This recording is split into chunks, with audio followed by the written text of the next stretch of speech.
What's the word, people? It's your boy John back at you with another reaction video. This is why we owe a Vulture on steroids an apology. First of all, that look like a man in a suit. I know that's a bird, but it look like it's a man in a suit.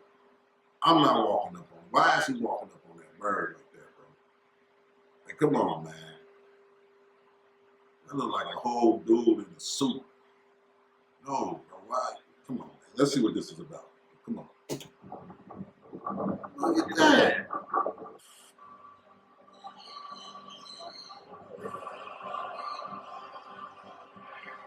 Don't be scared. He's just a baby. He will get bigger. Close your eyes and visualize the most disrespected animal on Earth. Now open them and apologize for not thinking of the living laundry lane. You don't respect this dinosaur nearly enough. Many people have never seen this flying fossil, or they have and never wish to ever again. The world would be a legitimate horror movie without them, yet this creature and its kind are still very much maligned by humanity. But you'll see why. The first two videos pretty much sums up our relationship with them, especially when you let it play all the way. I told you, just a baby.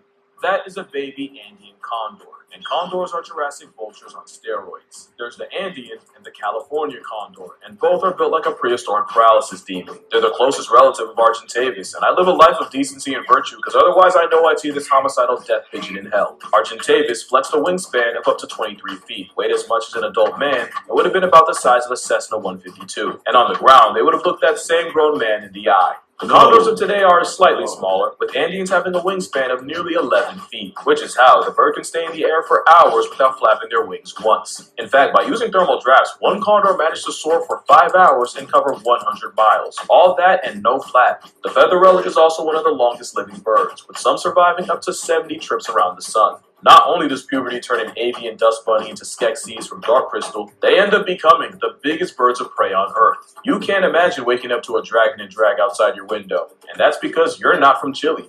Not only is it the national bird of Chile, shout out to Chile, they even have a Chilean comic based on them called Condorito. Lucky for Chileans, this dog, and my mental health, condors are absolutely harmless. Unless you watch Total Drama, because that might have been the first time Alejandro got his rocked. But yeah, it's a good thing that a bird that could pass for a man in a suit is a scavenger. I just said that. To be fair, that is a man in a suit, but it's for a good reason. Dude, I was kidding about the cheeses. Time really hasn't been kind to the condor. It might actually be the dinosaur left behind. Way back in the day, California condors made a meal out of megafauna like mammoths, bison, and giant ground sloths after they passed tense.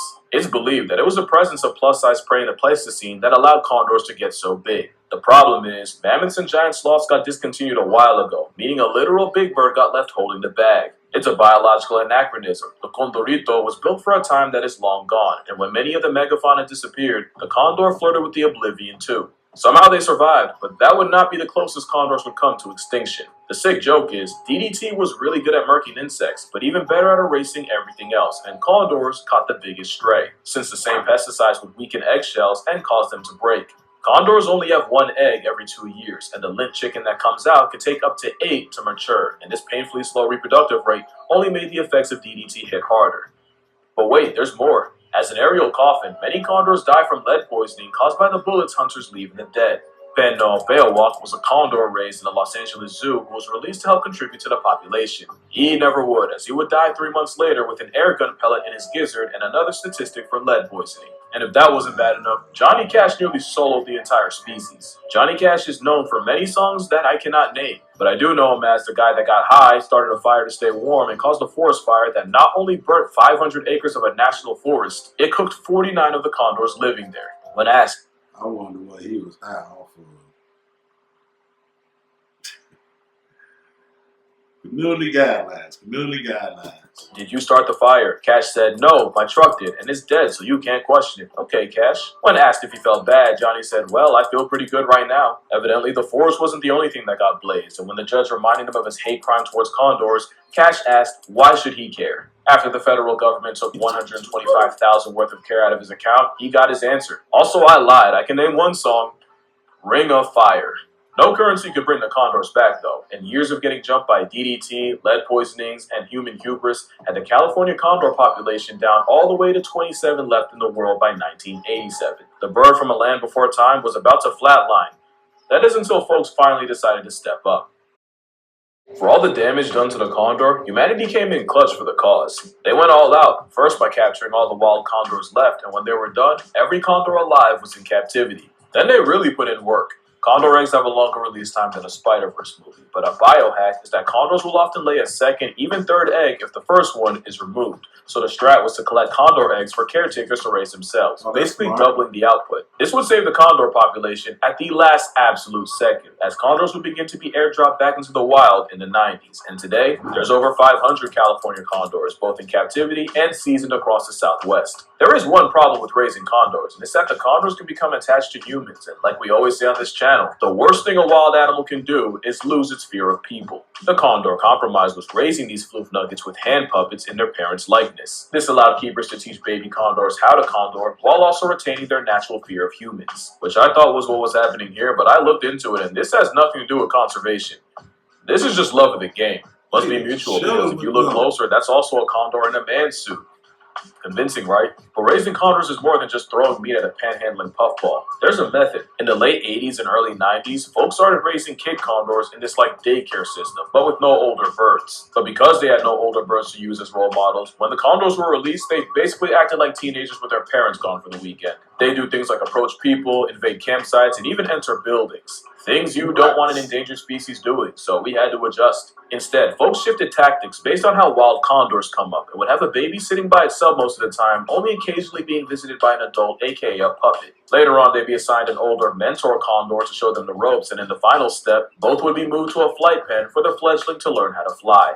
And caretakers would teach stranger danger by using the business end of a water gun on any condor that got too friendly with humans to keep them appropriately people PTSD. They'd also use like shock therapy to teach condors to avoid frying themselves on power lines. But the job's not finished once you have condors in the wild. I won't call them the pandas of birds because, well, one, pandas don't deserve that self-plug, but two, condors have an even harder time making more of themselves. 25% of California condor eggs are infertile duds that have to be replaced before the couple gives up. Side note, I just remembered, condors can pull a Virgin Mary where a female can lay and hatch a fully functional egg with zero male involvement, like maternal menaces. That's parthenogenesis, and I feel like having that move in your bag and almost never using it, even with your population halfway in past tense, like I get that it's mostly our fault, but like help us help you. Anyway, there's no guarantee once the egg hatches anyway, because many chicks get accidentally poisoned by micro trash, which clogs their system and starves them to death. So researchers gotta constantly sift through the nest for micro trash, and any chick suspected to be contaminated is kidnapped and medevaced for surgery. Which also means someone has to camp by the nest for 24 hours and keep the parents from coming home to an empty one and abandoning it. Gatekeeping a dragon from its child for a day sounds more like a Mr. Beast challenge than a way to spend your zoology degree. If a released condor can avoid lead poisoning, pollution, and getting deep fried on power lines, it'll roam the skies for decades and hopefully make many more condors along the way. And if they're lucky, they'll have the same partner by their side the whole time. Condors do not get enough credit for how loyal they are. The symbol of unity can have a 5% divorce rate, and a penguin can propose with his best pebble and still get cheated on. But for the most part, a condor will see another condor. That's another thing going on social media now. They talking about how penguins cheating on each other. Hey, yeah, I guess it's just not human nature. Animals are animals, you know? Spend the next 40 years making it work, unless death really does them part. But condors aren't just loyal to their mate. Believe it or not, an overgrown struggle vulture has a social structure on par with chimpanzees and wolves. Condors have a social hierarchy, where every bird knows its rank, especially at the dinner table, where elders dominate. Which is why those raised without other condors end up with avian Alzheimer's, as in they forget their place. But it's not just a hierarchy. Condors will have a friend group that they'll hang with, and if you're around long enough, you'll see them preening, play fighting, and even chasing each other. They'll even look after other injured condors and share food with those that can't do so for themselves. What kind of bird of prey you know that's moving like that? The social butterfly nature is why we had to put on the hand puppets in the first place. When I said condors can get attached to humans, we're talking about a commitment lasting years. Eduardo is an Argentinian cattle farmer who found an injured condor on his property and helped bring the bird back to health. Now, every once in a while, the condor visits a man that saved him as a thank you and even tries to preen him. But to me, the wildest part is the condor didn't imprint on Ed because it eventually went back into the wild instead of following him around, so this venti vulture is actively going out of its way to see him. Who'd expect that kind of emotional depth from a cloud casket? Well, anyone who's worked with them, because they'll tell you that vultures are sky puppies with personalities that'll even have favorite keepers that they'll run to when excited. They're also curious and will play with anything from actual toys to the socks and shoelaces of their preferred human. Many keepers swear by vultures being the most fun bird to train because their curiosity and attachment makes them act like precocious children always looking for their parents' approval. They're even on the short list of animals smart enough to use tools, with Egyptian vultures using rocks to crack open ostrich eggs. You wouldn't expect that from a career scavenger and death merchant. Vultures have been underrated, and fun fact, there's old world and new world vultures, and they're not related. Vultures are essential workers. They're just so important that nature went ahead and made them twice. But this is not a vulture glaze video, so before we talk about the good, we gotta speed run the side you probably already know. Everything I've said about vultures is still true, but it's also true that they have the nastiest diet of any animal. They'll eat the foulest, most putrid piece of meat like a kid eats candy, and having a weak beak and feet means they'll break into a body from the worst half. Which is why vultures are bald. No point in having feathers when you're going to be neck deep in a dead buffalo. Being bald also helps with temperature. So does another thing they do. Vultures practice urohydrosis, where they'll leak liquid nasty all over their legs to cool off like sweat. So if you see a vulture with ashy feet, now you know. Also, some vultures will weaponize their diet, as turkey vultures will projectile vomit sewer-smelling foulness I can't even imagine. Or maybe I just don't want to. Especially if they spray you in the eyes, and if it hits feathers, the acid nerfs the ability to fly. That's not the most offensive thing vultures do. Contrary to popular belief, black vultures will camp out in flock around sheep giving birth and immediately swarm the newborn, gouging the eyes out and eating the blind lamb alive. That's not even mentioning what vultures do to the economy. You do know vulture vomit and dookie juice can cause power outages when they pile up on transmission towers, and that vulture curiosity can send your car insurance into the stratosphere, as necrotweeds are liable to scratch paint, rip rubber seals and wipers off cars, and even tear the vinyl seat covers from boats and tractors. That's not as bad as the possibility of them contaminating water sources with their acidic feces, when the coliform bacteria from it invades water towers or reservoirs. Not to mention, being the highest flying bird can backfire when they join the Mile High Club after getting rear-ended by a plane engine, which makes vultures, in terms of damage, one of the costliest animals in America, estimated to cause about $3 million and $1.2 million in damages to military and civil aircrafts respectively. When you add the dent they leave in infrastructure and livestock, vultures are capable of burning a multi-million-dollar hole in the economy. But the real damage is to the economy of your social life. Let a guest see, smell, or otherwise perceive a committee of vultures on your property, and that might just be the last time they ever come over.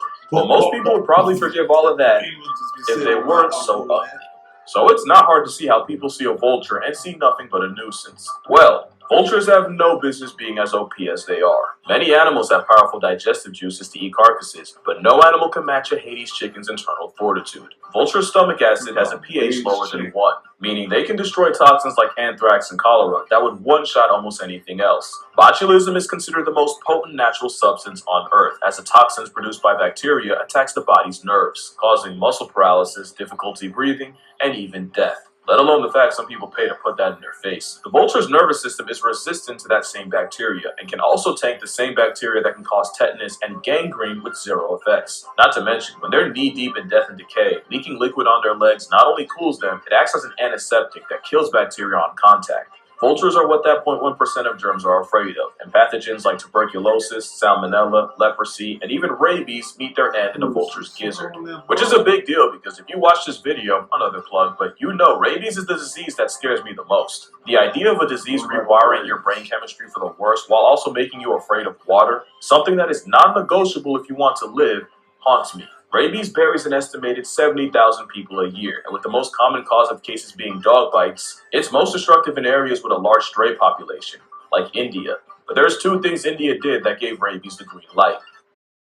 First was them criminalizing euthanizing stray dogs, but the main reason was a complete accident. Diclofenac was a drug used as a painkiller and anti-inflammatory for cattle, but that same drug also caused fatal kidney failure in the vultures that ate them. This did an absolute number on the vulture population, with many species cut down by 99%. Not only was it one of the fastest collapses of a bird species, the consequences of the sudden disappearance of nature's cleanup crew was predictable, as the number of rabies cases skyrocketed. And you remember what I said about vultures in the economy? Well, the free fall of the vulture population likely led to the deaths of 500,000 people and an economic loss of $70 billion.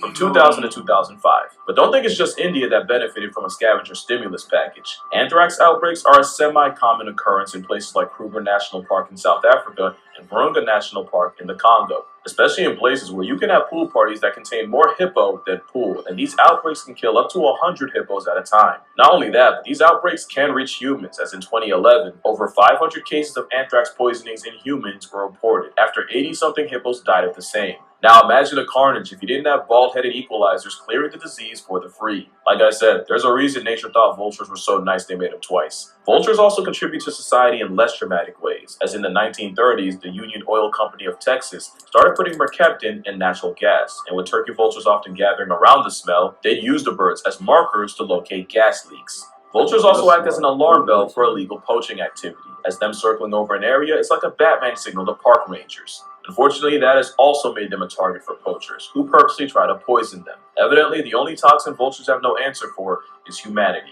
Like I said, you do not respect vultures nearly enough, and I take back what I said about them being ugly. The griffin vulture mocks any eagle you can think of. The bearded vulture is like a Pokemon fire type come to life. The king vulture is just an ethereal specimen of a bird. That is, if you can ignore the chesticle situation. And oh, my sweet baby boy. If there are no condors alive, just know that I have died. And that's going to do it for this video. Make sure you drink water, hug your mother, put some respect on the vulture's game. Shout out to this comment for making me make this video. Acknowledge your father, and I'm going to see y'all in the next one.